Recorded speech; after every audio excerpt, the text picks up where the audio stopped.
नमस्कार दोस्तों, आप सभी लोगों का बहुत ही ज़्यादा स्वागत है मेरे YouTube चैनल ज्योतिष ज्ञान केंद्र के अंदर। मैं पंडित हर्षद त्रिवेदी आज आप लोगों के लिए मैं लेकर के आया हूँ बहुत ही खास उपाय भोलेनाथ का, क्योंकि सावन का महीना शुरू हो चुका है और वन सोमवार कल है और वन सोमवार के लिए आज मैं आपको बताने जा रहा हूँ कि वन सोमवार के दिन आपको किस तरह से भोलेनाथ की पूजा करनी चाहिए जिससे आप भोलेनाथ को प्रसन्न कर सकते हैं। दूसरी सबसे खास बात क्या है कि ये जितने भी सोमवार आते हैं, वन सोमवार जो आते हैं, इस दिन आप भोलेनाथ का व्रत रख के भी आप उनको प्रसन्न कर सकते हैं। ऐसा माना जाता है कि सोमवार के दिन सावन के महीने में अगर भोलेनाथ की आप सच्चे मन से और आस्था, सच्ची आस्था से अगर आप भगवान भोलेनाथ की पूजा करते हैं तो आपको पूरा फल जो है उसका पूरा लाभ आप लोगों को मिलता है। तो ऐसा मौका चूके नहीं, क्योंकि सावन का महीना फिर एक साल बाद ही आएगा। तो इस समय जितना चाहें आप भगवान भोलेनाथ से अपनी कामनाओं को पूरा कर सकते हैं, क्योंकि भोलेनाथ बहुत ही ज़्यादा सीधे भगवान हैं, इसलिए भोले उनको कहते हैं। इसलिए वो आपकी मनोकामनाओं को जल्दी सुनते हैं और जो भी आपके मन में सवाल हो या कुछ भी हो तो भोलेनाथ से आप कह सकते हैं। पूजा करने का तरीका क्या होता है ये आज आप लोगों को मैं बताता हूँ कि भोलेनाथ में शिवलिंग की किस तरीके से पूजा की सकती है। अभी लॉकडाउन की वजह से तो मंदिर खुले नहीं है, तो आप लोग घर में क्या कर सकते हैं, रुद्राभिषेक कर सकते हैं। और रुद्राभिषेक का बहुत ही बड़ा महत्व है हमारे जीवन के अंदर।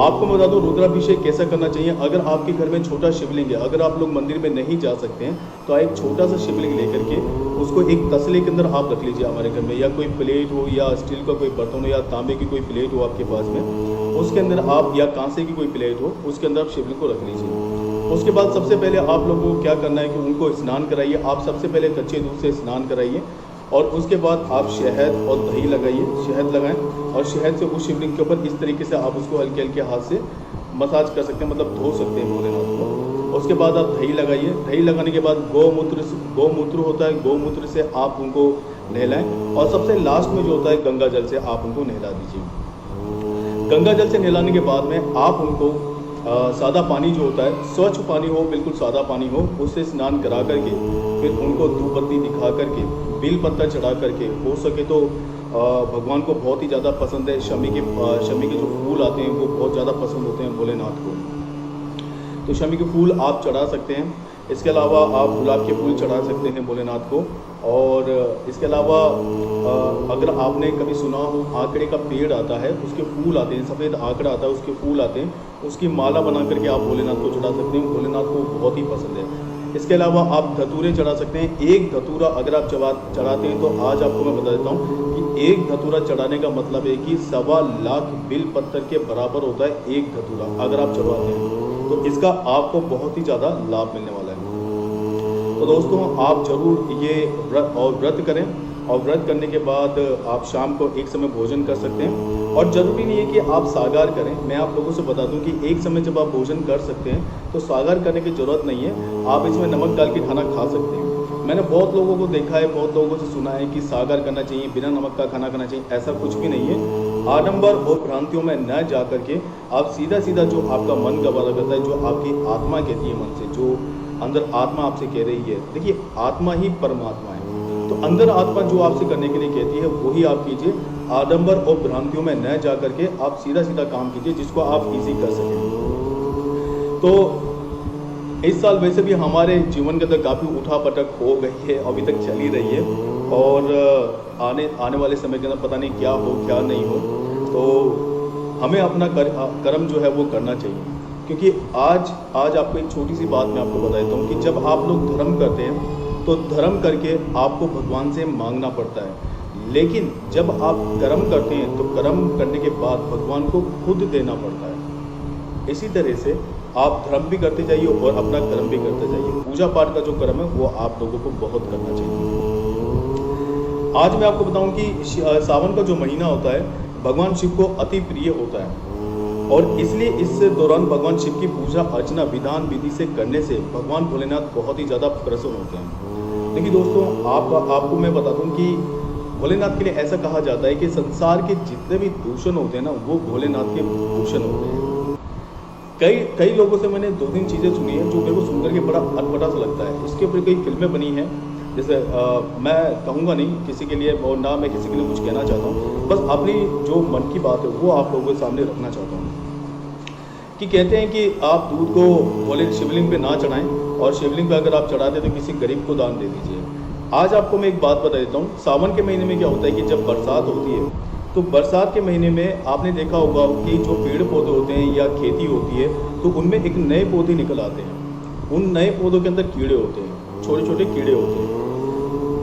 तो उसमें क्या होता है ना कि जब हम हमारी जो गायें और जो भैंसें होती हैं जब उस चारे को खाती है तो उसमें कितने ही अलग अलग प्रकार के जहरीले कीड़े उनके पेट के अंदर चले जाते हैं। ऐसी कितनी ही वनस्पतियाँ होती हैं जो जहरीली होती हैं वो उनके पेट में चली जाती हैं। तो जब हम गाय या भैंस का दूध पीते हैं तो ये वैज्ञानिक दृष्टि के हिसाब से भी बताया गया है कि सावन के महीने में ऐसा होता है। इसलिए सावन के महीने में ज़्यादातर भगवान भोलेनाथ को दूध चढ़ाया जाता है, क्योंकि ऐसा माना जाता है कि अगर वो दूध कोई छोटा बच्चा पी ले, अगर कहीं जहरीला दूध आ गया, अगर वो पी ले तो उससे नुकसान हो सकता है। इसी वजह से भोलेनाथ को दूध चढ़ाया जाता है। तो आप इसको इस तरीके से यूँ समझिए।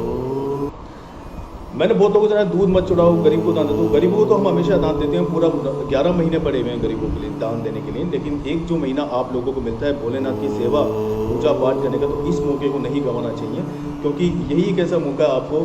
और मैं आपको बता दूं कि भोलेनाथ ही सब कुछ करने वाले, भक्षण करने वाले भोलेनाथ, जन्म देने वाले भोलेनाथ। आज आपको एक मैं रोचक कथा बताता हूँ भोलेनाथ की। जब समुद्र मंथन हुआ था, उस समुद्र मंथन में से 14 रत्न निकले थे, ये तो सभी को मालूम है। और उसमें से जो विष निकला था वो विष भोलेनाथ ने पी करके अपने कंठ के अंदर यहाँ जमा कर लिया था। उसके बाद आपको बता दूं कि उस विष से कैसे उनको राहत मिली, आज आपको बताता हूँ। कावड़ का नाम सुना होगा कि सावन में हम जब कावड़ लेकर के आते हैं, ये प्रथा जो चलाई थी रावण ने चलाई थी। ये बता, रावण जी जो थे उन्होंने ये प्रथा चलाई थी, कावड़ लाने की प्रथा रावण जी ने चलाई थी। रावण जी ने जल भर करके जब शिवलिंग के ऊपर डाला था, तब जा करके उस कंठ में जो भगवान भोलेनाथ ने विष भर रखा था, तब जाके भोलेनाथ को उसमें बहुत आराम मिला था। इसलिए तभी से लेके आज तक कांवड़ चढ़ाई जाती है भोलेनाथ को। लोग दूर दूर से लेकर के आते हैं और कांवड़ चढ़ाते हैं, तो इसका यही मतलब होता है। तो दोस्तों,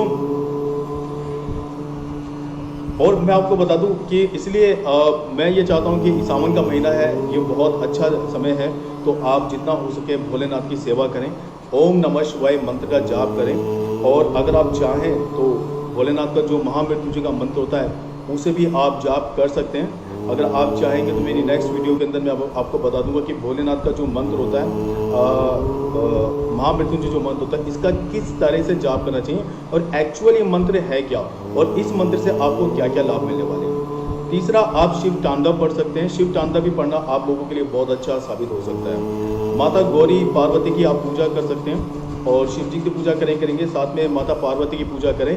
इस महीने मैं आपको बता दूं कि जो लोग पूजा पाठ करते हैं उनको किस तरीके से फ़ायदा मिलता है। जिन लड़कियों की शादी नहीं हो रही है वो इस समय भोलेनाथ और पार्वती की पूजा करके अपने शादी का योग बना सकती हैं। चाहे लड़की हो चाहे लड़का हो, दोनों को पूजा करनी चाहिए। सोमवार का व्रत रखें और रुद्राभिषेक उन लोगों को करना चाहिए, तो शादी का योग जल्दी बनते हैं। जिनकी नौकरी नहीं लग रही है, नौकरी में किसी भी तरह की बाधा है या नौकरी में अड़चने आ रही हैं, तो वो लोग भी रुद्राभिषेक के सोमवार का व्रत रखिए और सावन महीने के आप भोलेनाथ की आप पूजा अर्चना कर सकते हैं।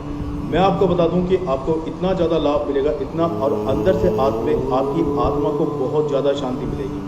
तो इसलिए कर लीजिए, मौका चूक ना जाए और आप लोगों को करना चाहिए। इससे आपको बहुत ही ज़्यादा लाभ मिलेगा, तो आप लोगों को जरूर करना चाहिए। इस बार अब आपको थोड़ा सा बता दूं कि शुभ संयोग जो बन रहा है सावन के महीने में, तो यूँ तो सावन का समय अपने आप में बेहद शुभ माना गया है, लेकिन इस सावन माह और शुभ बनाने के लिए इस माह में शुभ संयोग बन रहा है। ऐसा इसलिए क्योंकि सावन माह की शुरुआत सावन से हो रही है और इस माह का अंत भी सोमवार को ही हो रहा है, इसलिए बहुत ही बढ़िया योग बन रहा है। सोमवार आपको बता दूं कि पहला जो सावन पड़ेगा वो 6 जुलाई 2020 को पहला सोमवार है। उसके बाद 13 जुलाई को है, 20 जुलाई, 27 जुलाई और 3 अगस्त। 1 2 3 4 5, ये 5 सोमवार है। इस बार 5 सोमवार है, तो बहुत ही सुंदर और बहुत बढ़िया।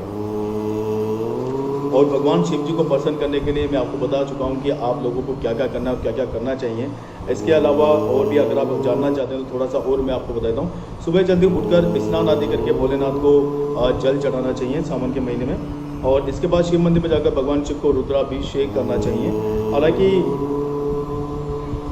अभी जैसा मैं ऑलरेडी बता चुका हूँ कि काफ़ी दिक्कतें हैं, मंदिर बंद है तो जा नहीं सकते हैं चढ़ाने के लिए। और इसके अलावा आप भगवान को बेल पत्र वगैरह सब कुछ मैं आपको बता चुका हूँ। और सबसे बड़ी बात क्या है ना कि जब आप पूजा पाठ करते हैं तो पूजा पाठ करने के बाद में आप लोगों को अपनी जो भी मनोकामना होती है वहाँ सामने मंदिर में भोलेनाथ के सामने बोलनी चाहिए, क्योंकि जब तक आप कुछ बोलेंगे नहीं तब तक वो आपकी सुनेंगे नहीं। तो आपकी जो भी मनोकामना हो, जो भी आपके मन में हो, वहाँ सामने भोलेनाथ को बोलनी चाहिए। बोलने से वो सुनते हैं और सुनने से कार्य जल्दी होता है। जैसा हम लोग जानते हैं कि अगर आपने एक छोटी सी कहावत सुनी होगी कि ऐसा कहते हैं कि जब बच्चा रोता है तभी माँ दूध पिलाती है, उसी तरह से भगवान और आपका भक्त का रिश्ता होता है। जब भगवान तभी प्रसन्न होते हैं जब भक्त उनको कुछ बोलते हैं। जब आप अपनी कोई भी परेशानी, कोई भी कष्ट अगर भगवान के सामने रखेंगे, वो आपकी कष्ट और परेशानी की सुनेंगे, तो मैं आपसे वादा करता हूँ कि वो आपकी मनोकामना को जल्दी पूरी करेंगे। इसके अलावा आप लोग कर सकते हैं शिव चालीसा पढ़ सकते हैं, और भगवान को जैसे मैं बता चुका हूँ कि बहुत सारी चीज़ें हैं आप कर सकते हैं। तो दोस्तों ये वीडियो थी सोमवार के लिए, आप लोग देखें और आपका मन करे तो आप पूजा कर सकते हैं, फॉलो कर सकते हैं, और जो मैंने इंस्ट्रक्शन आपको दिए हैं उनको आप फॉलो कर सकते हैं। अगर करते हैं तो आपका जीवन सुगम, सरल और सार्थक बन जाता है। तो ये मौका चुके नहीं सर, सावन का महीना है, बहुत ही सुंदर और बहुत अच्छा समय आप लोगों के पास में, तो आपको जरूर इसका लाभ उठाना चाहिए। तो दोस्तों बहुत बहुत शुक्रिया मेरा YouTube चैनल देखने के लिए, और मेरा निवेदन है आप लोगों से कि आप मेरे YouTube चैनल को सब्सक्राइब कर दें, लाइक कर दें, मैं जिससे और भी ज़्यादा वीडियो बना सकूं और आपके लिए लेकर के आ सकूं। बहुत बहुत धन्यवाद आप सभी लोगों का। नमस्कार।